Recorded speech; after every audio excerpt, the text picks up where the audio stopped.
بسم اللہ الرحمن الرحیم۔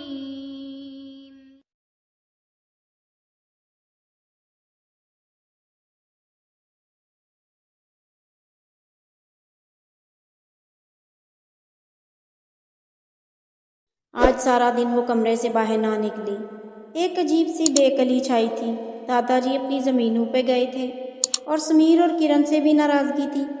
اتنے بے مروت ہو گئے تھے کہ اسے منانے بھی نہیں آئے تھے۔ سارا دن سو کے گزارا۔ شام ہوئی تو بھوک نے ستایا تو اٹھ کے باہر آ گئی۔ کچن کا رخ کیا اور وہاں ببر کو مستعدی سے ہاتھ چلاتے دیکھ اس کی آنکھیں پوری کی پوری کھل گئیں۔ کیا بنا رہے ہو ببر؟ گاجر کو منہ میں ڈالتے بہت مسکرا کے پوچھا۔ جی وہ یامین بھائی کے لیے چکن جلفریزی۔ بنا دیکھے صرف جواب دینے پر ہی اکتفا کیا۔ چکن جلفریزی کے نام پہ تو مانو کشش کی آنکھیں چمک گئیں، بلکہ بھوک نے اور زوروں سے شور مچانا شروع کر دیا۔ بن گیا کیا؟ فوراً اٹھ کے اس کے پاس آ کے بچوں کی طرح خشک ہوتے پوچھا۔ آپ کے لیے نہیں، یامین بھائی کے لیے بنا رہی ہیں، اس نے سپاٹ لہجے میں پلیٹ سرو کرتے کہا۔ ارے ہٹو بھی، تم بھی نا اپنے یامین بھائی کی طرح ہر وقت کوے کا مغز کھا کے گھومتے ہو کیا؟ ایک پلیٹ سے کچھ نہیں ہوتا۔ مزے سے ایک پلیٹ بھر کے لیتی، وہ ساتھ میں چکھتی مزے بھی لے رہی تھی۔ آپ کیوں ہمیں نوکری سے نکلوانا چاہتی ہیں؟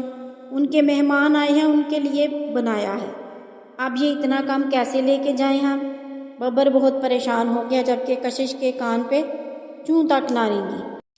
ببر اور کتنا وقت لگے گا؟ اتنے میں یامین کا کچن میں آنا ببر کو مزید کنفیوز کر گیا۔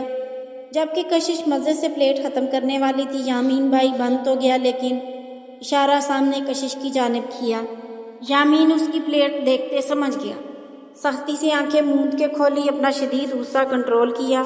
آج وہ اسپیشل حاذق کو گھر لایا تھا، گھر کا بنا چکن جلفریزی کھلانے، لیکن جہاں معاملہ ہی سنگین صورتحال اختیار کر گیا تھا۔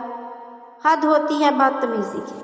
گھر میں اور بھی بہت کچھ بنا ہوا ہے، لیکن نہیں، تمہیں تو بس مزہ آتا ہے نا دوسروں کو تنگ کرنے میں۔ سویرا بیگم کے اچانک آ جانے سے سبھی چونکے۔ انہوں نے آتے ہی کشش کو ڈانٹنا شروع کر دیا۔ بڑی امی، یہ مجھے پسند ہے اس لیے۔ وہ منہ بناتی منمنائی۔ پسند ہے تو خود بنا لیتی اپنے لیے، ہمیشہ دوسروں کے کھانے پہ نظر رکھی ہوتی ہے۔ سویرا بی بی آج کچھ زیادہ ہی غصے میں تھی۔ ایک پلیٹ پہ آپ مجھے اتنا سنا رہی ہیں۔ کشش نے پلیٹ سائڈ پہ رکھی، ماتھے پہ تیوری چڑھا لی۔ اب تم مجھ سے زبان لڑاؤ گی، بدتمیزی کرو گی؟ سویرا بی بی جارحانہ انداز میں آگے بڑھی۔ اپنے حق کے لیے بولنا بدتمیزی نہیں ہوتا بڑی امی، کسی کو نیچا دکھانا بدتمیزی ہے۔ میں بھی اس گھر کی بیٹی ہوں اور یہ بات آپ کو بھی پتہ ہے۔ سخت سنجیدگی سے کہتے وہ کہیں سے بھی 17 سال کی نہیں لگ رہی تھی۔ وہ اپنی عمر سے کافی بڑی نظر آئی ابھی۔ سمیرا بی بی کو لاجواب کرتے وہ خاموش کھڑے یامین کی طرف آئی۔ اور آپ اتنے بڑے ہوٹل کے مالک ہیں، وہاں ببر سے بھی زیادہ اچھے کوک ہوں گے، ببر کی طرف اشارہ کرتے ہوئے کہا۔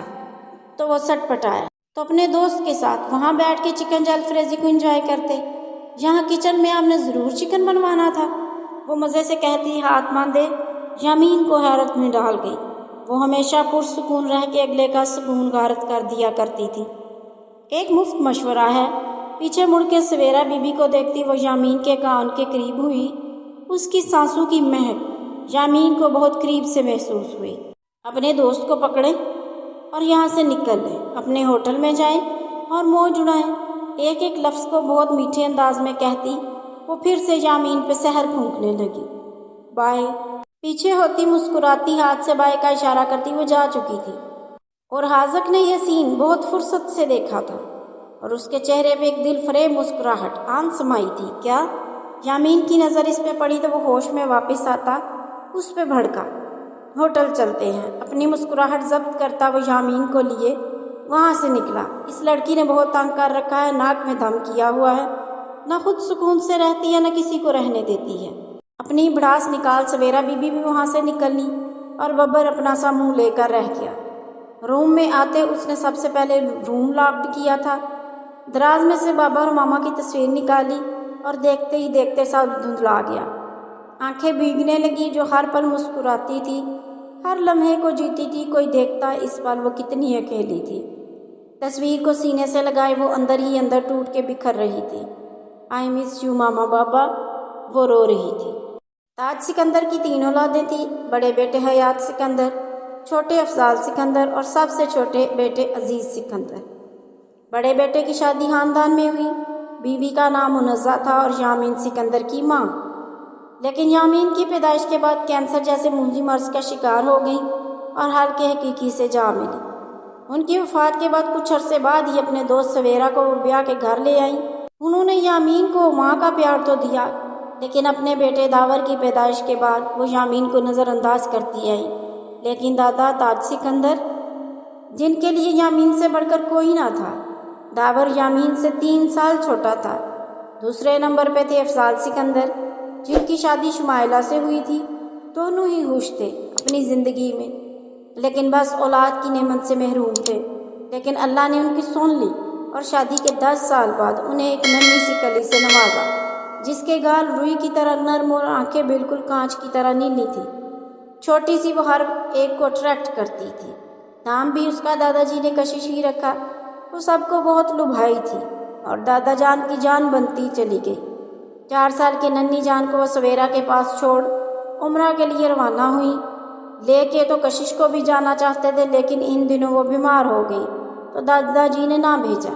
واپسی پہ ان کا پلین کریش ہو گیا اور وہ واپس نہ لوٹ سکے۔ 4 سال کی ننھی جان کتنے دن یوں ہی دروازے کو تکتی رہتی کہ دادا جان تڑپ جاتے۔ یامین 10 سال کا تھا، اسے بھی کشش کا یوں اداس ہونا اچھا نہ لگتا تھا۔ وہ اس کی بہت دلجوئی کرتا، اس کے لیے چاکلیٹس لاتا، اسے خوش رکھنے کی کوشش کرتا اور وہ یامین کے ساتھ اٹیچ ہونے لگی۔ یہ بات سویرا بی بی کو ایک آنکھ نہ بھائی اور ان کے بیچ میں دوریاں بنانا شروع کر دی۔ تیسرے نمبر پہ تھے عزیز سکندر، ان کی شادی بھی خاندان میں ہوئی۔ ان کی بیوی کا نام عالیہ تھا، ان کی 3 اولادیں تھیں۔ سب سے بڑی جویریہ، اس سے چھوٹا سمیر اور سب سے چھوٹی کرن۔ کرن کشش سے 2 سال بڑی تھی۔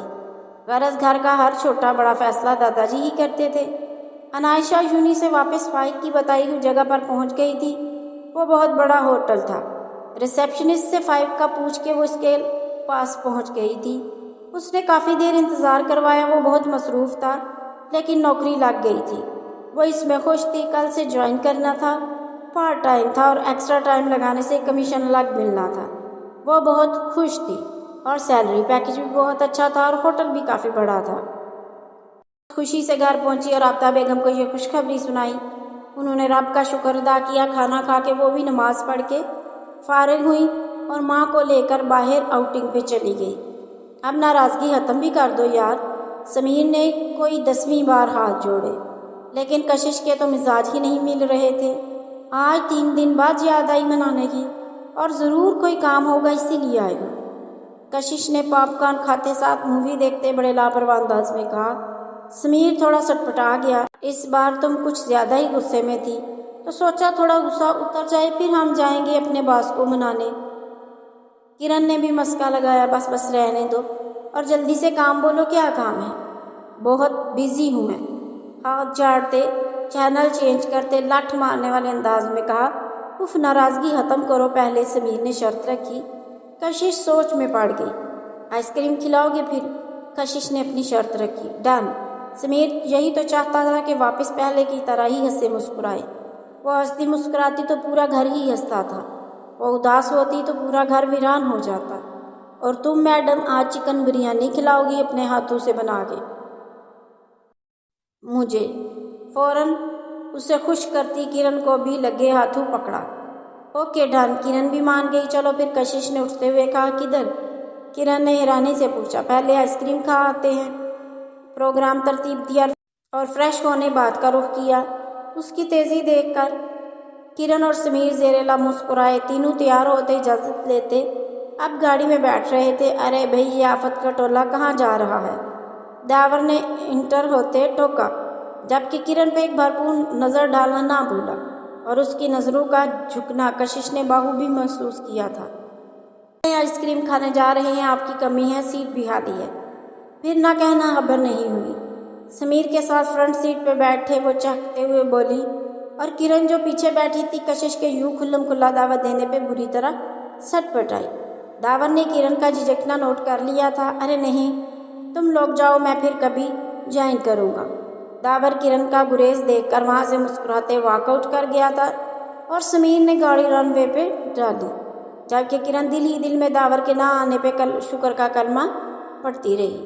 ماما 3 سال ہو گئے ہیں، ابھی تک اس بات کو آپ لوگوں نے ختم نہیں کیا کیا؟ یہیں زندگی تھم گئی ہے کیا؟ یامین آگے نہیں بڑھے گا؟ جویریہ ماں کے پاس بیٹھی یامین کی حالت پہ کڑ رہی تھی۔ اس کی شادی کو 2 سال ہو گئے تھے اور ایک بیٹے کی ماں تھی۔ کیا کہوں میں جویریہ، سب سویرا بھابھی کے ہاتھ میں ہے۔ عالیہ بیگم بھی افسردہ ہوئی۔ پھر بھی ماما، اب یامین کو سب بھلا کے آگے بڑھنا چاہیے۔ اور سویرا ماما تو کبھی نہیں چاہیں گی کہ یامین آگے بڑھے، آخر ان کی بھتیجی تھی وہ، بھائی کی بیٹی۔ وہ کہاں چاہیں گی کہ وہ اسے بھلا کے آگے بڑھے؟ تو اسے یاد رکھنے کا فائدہ بھی کیا؟ جو لڑکی شادی کے روز گھر سے بھاگ جائے اسے کون دوبارہ اپنے گھر کی عزت بناتا ہے؟ عالیہ نے سخت لہجے میں کہا۔ انہیں ویسے بھی سویرا بھابھی سے منافقت کی بو آتی تھی، اس لیے کبھی ان سے نہیں بنی ان کی۔ بھاگ گئی وہ، ایک تو زبردستی کی یامین کے ساتھ، اس وقت وہ پڑھائی ہی مکمل کر پایا تھا کہ نکاح کر دیا، اور رخصتی والے دن کیا کہہ رہی ہو؟ اس کے ساتھ زبردستی؟ سویرا کے اچانک آ کے ٹوکنے پہ دونوں ماں بیٹی نے ایک دوسرے کو دیکھا۔ آئس کریم کھاتے وہ ادھر ادھر سے مکمل لاپرواہ آئس کریم سے بھرپور انصاف کر رہی تھی۔ تمہارے منہ پہ 12 کیوں بجے ہیں؟ کرن کو ٹوک ہی دیا کشش نے۔ نہیں، یوں ہی، کرن نے ٹالا، میں ایک ضروری کال کر کے آیا۔ سمیر کے موبائل پہ کال آ رہی تھی، وہ ایکسکیوز کرتا وہاں سے اٹھا۔ اب بتاؤ کیا بات ہے؟ کشش اس کی طرف متوجہ ہوئی۔ لگتا ہے دل کا معاملہ ہے، اب یہ بتاؤ کہ یک طرفہ ہے یا 2 طرفہ؟ کشش ہماتن گوش ہوئی۔ وہ بھی، کرن دھیمے سے منمنائی۔ تبھی کشش کی نظر سامنے سے آتے یامین پہ پڑی، جس کے ساتھ ایک لڑکی بھی تھی، اور وہ دونوں ایک ٹیبل پر براجمان ہوئے۔ اب تو کشش کا سارا دھیان اسی طرف تھا، دانتوں کو کچکچاتی اور آنکھیں چھوٹی کرتی وہ ان کو بہت اچھی طرح سے واچ کر رہی تھی۔ اگر آپ کو یہ ناول اچھا لگا تو میرے چینل کو سبسکرائب کریں، لائک کریں اور شیئر کریں۔ شکریہ۔